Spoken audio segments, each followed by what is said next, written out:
So as mentioned in the previous video, I'm going to now do a follow-up to this yin and yang Bandsaw box. Before I get started with that though, there are a few things I want to talk about. Firstly, let's say a big thank you to all of you because I recently hit the 4,000 subscriber mark, and considering I rarely post content as frequently as I used to, that's a big achievement for me, so thank you to everyone for your support and for following and everything else. Long may it continue. I had a few questions on the video itself. Somebody asked me for a UK-based supplier, and I highly recommend a company in South Wales called Tough Saws. That's TUFF.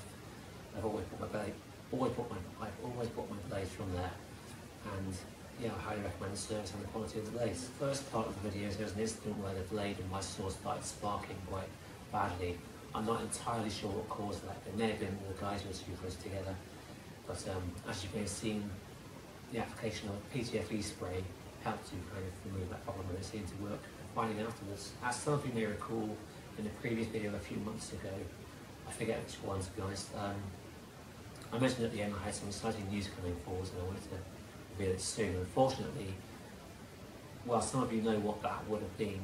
It's not panned out as I had hoped, and it's not going to happen, at least in the immediate future.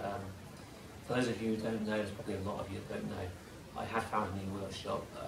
I went to view a place in February, well, I found it in February, I viewed it in March. I was happy to go ahead with it. Nothing was signed or paid for even. There was some kind of delay in that on their part, not mine. And so I viewed it in March.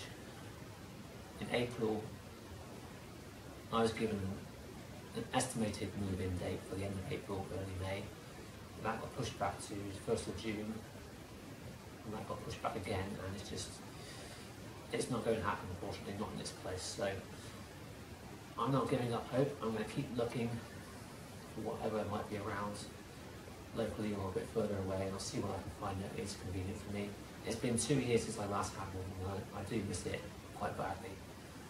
Just knowing my tools are in storage and not doing anything is quite a burden on my mind as well. And one final thing before we look at the box is that I have a second channel now you may be interested in.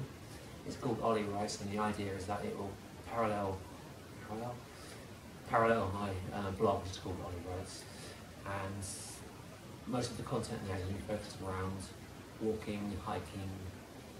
I might do a bit of baking. What else am I going to do? I've used some of the kit I use for walking, that sort of thing.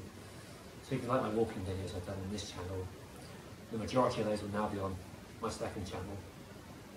And I encourage you to subscribe because I currently have 1 subscriber, and it'll be good to get a few more obviously. But I will still post the occasional walking video here, just to reassure you. But the majority of it will be on the new channel with a few experimental kind of videos. Let's now take a look at the box and see how it fares about 2 years after I made it. So overall, I think it turned out quite well, and I'm pleased with the overall appearance, which does resemble a yin and yang sign. The one thing I don't like, of course, is the lids, because while that kind of turns with downward pressure, it's too easy to do this and just pull it off, or it might fall off in another case. To get around that, I suppose you want to make a thicker base in there, with a deeper hole to make more of a kind of location for this dowel. But then with a deeper base, a thicker base, you have a shallower storage space inside. So I don't know, that's one idea. Another idea I had would be to kind of get the dowel here, but have a rebated edge maybe, so it slots nicely into this cutout. That might be tricky to do, but I'm not sure. But overall, I like the look of the piece, and see, it is a bit awkward. Okay. I also like the idea that you could apply this design to other features and pieces of furniture. If I had the time, the money and everything, I'd love to try making like a big table or something that did this, and maybe open it out somehow to have storage, or maybe even expand it in this fashion, I don't know, or a big cupboard with 2 yin and yang doors, perhaps. It's interesting.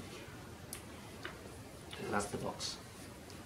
So as best as I can, I will keep the content flowing on this channel until I find a new workshop. One idea I do have to keep the content going is to revisit some of my older projects before I went on YouTube, and basically upload a kind of slideshow or focus on either some music or maybe even sound effects if I can find the right ones.